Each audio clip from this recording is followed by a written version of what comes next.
ছেড়ে দেবো?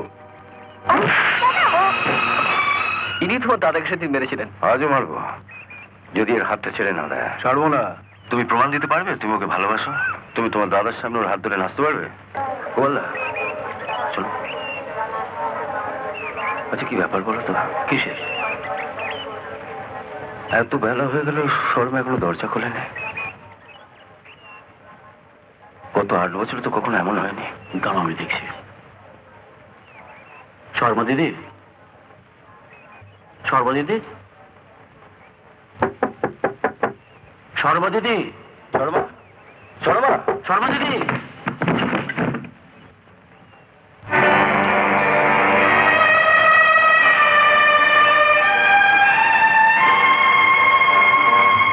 আমি জানতাম একদিন এরকম একটা কিছু হবে। শর্মা তোমাকে ভুল বুঝবে, কিন্তু ও গেল কোথায়?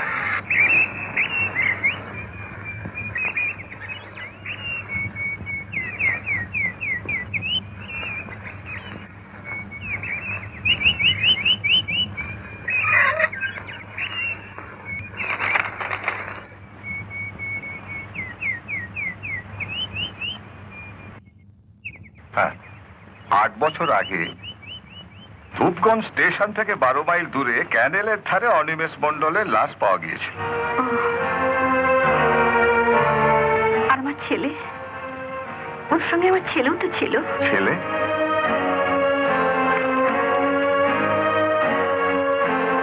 না, রিপোর্টে তো কোনো ছেলের সম্বন্ধে কিছু লেখা নেই। কিন্তু ওর সঙ্গে আমার ছেলেও তো স্টেশন থেকে বেরিয়েছিল। ও তবে গেল কোথায়? সেটা আমি বলতে পারবো না। আপনি একটা কাজ করতে পারেন। 8 বছর আগে এই থানার চার্জে যিনি ছিলেন সেই অফিসারের কাছে গেলে আপনি আপনার ছেলের খোঁজ পেলেও পেতে পারেন। তাকে কোথায় পাওয়া যাবে? ওই অফিসার মানে ইন্দ্রজিৎ বাবু এখন বীরভূম জেলার এসপি হয়েছে।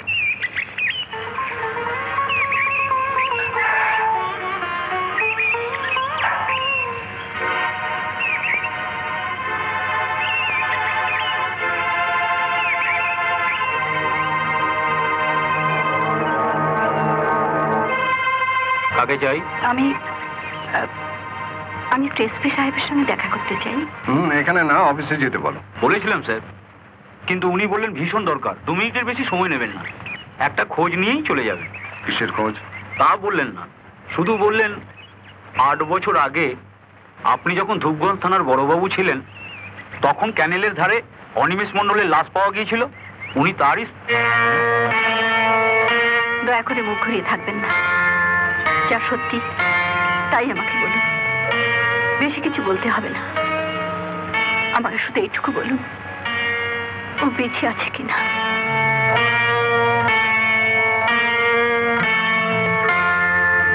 ও শুধু বেঁচে নেই, বাঁচিয়ে রেখেছে আমাকেও। আমার রাজু বেঁচে আছে। ও এখন কোথায়?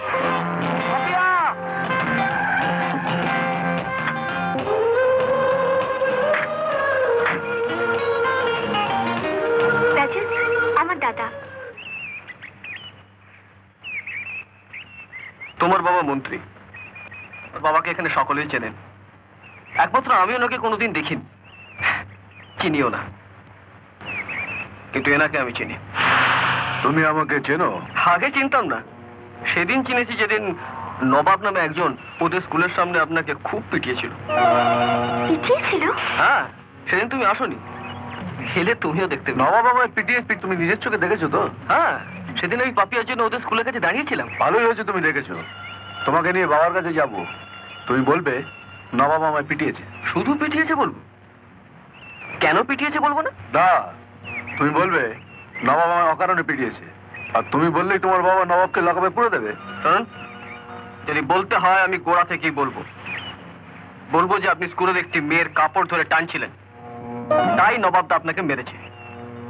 তাই এসব শুনে বাবাই ঠিক করবেন কাকে লাগাবে পুড়বেন, আপনাকে না নবাবদাকে। চুপ করো, আমার বোনের সঙ্গে প্রেম করছো আর আমাকে? হ্যাঁ, প্রেম করছি। আপনার মতো কাপড় ধরে তো টানছি না। শুনলি তুই এমন ছেলের সাথে প্রেম করছিস যে আমার কথা শুনছে না? শুনলাম ও যদি তোর কথা শুনতো তাহলে ওর সঙ্গে প্রেম করা তো দূরের কথা, ওর সঙ্গে মেশাও আমি বন্ধ করে দিতাম। কি এত বড় কথা? চল তোর স্কুলে যাবে না, বাড়ি চল। দাদা, দাদা ছেড়ে বলছি। বাড়ি চল। দাদা, আপনি ওকে ছেড়ে দিন। তাহলে বলো বাবার কাছে নবাব নামে নালিশ করবে? না, রাজ বলবে না, তুই আমায় ছাড়। ওকে ছেড়ে দিন। কে ছেড়ে দেবো?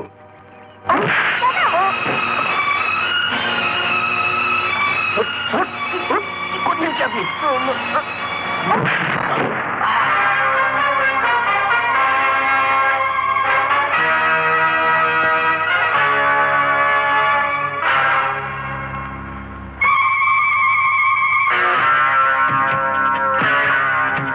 কোথায় যাচ্ছিস? দেখুন না, ও আমার কাছে আসতে চাইছে আর ও ওকে জোর করে নিয়ে যাচ্ছে। তুমি বুঝি ওকে ভালোবাসো?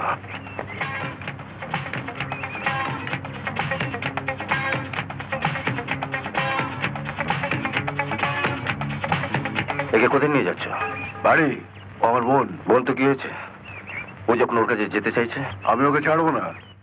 পাপিয়া, ইনি তোমার দাদাকে সেদিন মেরেছিলেন। আজও মারবো যদি এর হাতটা ছেড়ে না দেয়। ছাড়বো না। ইনি নবাবদা। তুমি ওকে ভালোবাসো? ভালোবাসো পাপও নয়, অন্যায়ও নয়। বলো ভালোবাসো? হ্যাঁ। তুমি প্রমাণ দিতে পারবে তুমি ওকে ভালোবাসো?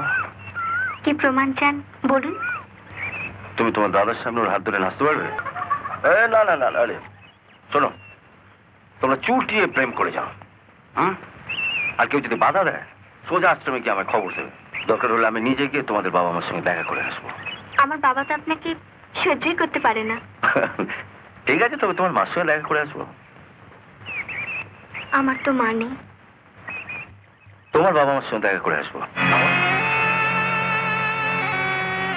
আমি আসছি।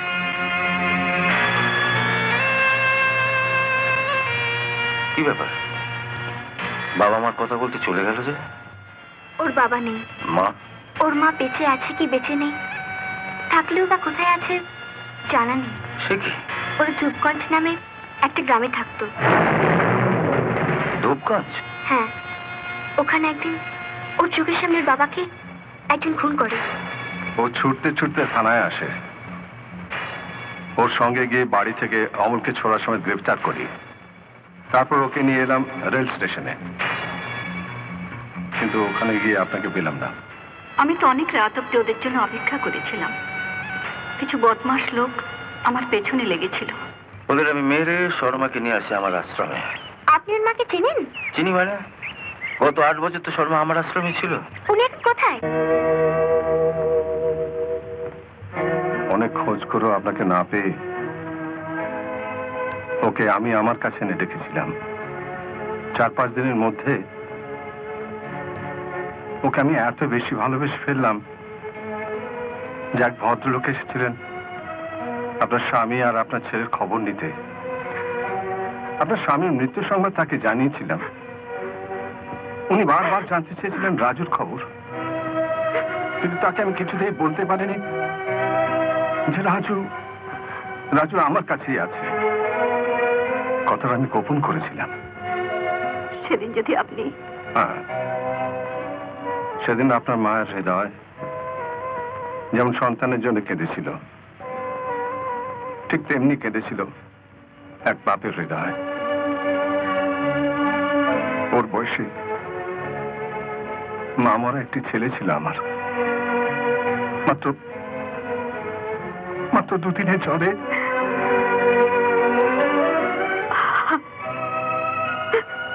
রাজুকে পেয়ে মনে হলো আমার ছেলে যেন আমার কাছে ফিরে এসেছে। তাই নির্লজ্জের মতো আমার এই মন্দিরে রাজুই আমার একমাত্র বিগ্রহ। যদি আপনি আজ আমার মন্দির থেকে বিগ্রহটা তুলে নিয়ে যেতে চান, বাধা দেব না। সেদিন এই ভদ্রলোককে আমি ফিরিয়ে দিয়েছিলাম, আপনাকে আমি ফেরাতে পারবো না। তাতে যত যন্ত্রণাই আমার হোক না কেন। আপনি মিথ্যেই ভয় পাচ্ছেন। আপনার মন্দির থেকে বিগ্রহ তুলে নিয়ে গিয়ে আমি তাকে বসাবো কোথায়? আমার মন্দির তো সব ভেঙে চুরে একাকার হয়ে গেছে। সব মাই চায় তার যত কষ্ট হোক, তার সন্তান সুখে থাক, ভালো থাক। আপনার কাছেও যেভাবে মানুষ হচ্ছে, আমি শত চেষ্টা করে যখন তা করতে পারবো না, শুধু শুধু কেন ওর ভবিষ্যৎটা নষ্ট করব? আপনার কাছে শুধু একটাই অনুরোধ, আপনি শুধু এটুকু ব্যবস্থা করে দিন, অন্তত যাতে দুবেলা ওকে চোখের দেখাটুকু দেখতে পাই। এমন আরো অনেক ভিডিও দেখতে এই চ্যানেলটি সাবস্ক্রাইব করে নিন এবং পাশের বেল আইকনটি প্রেস করে দিন।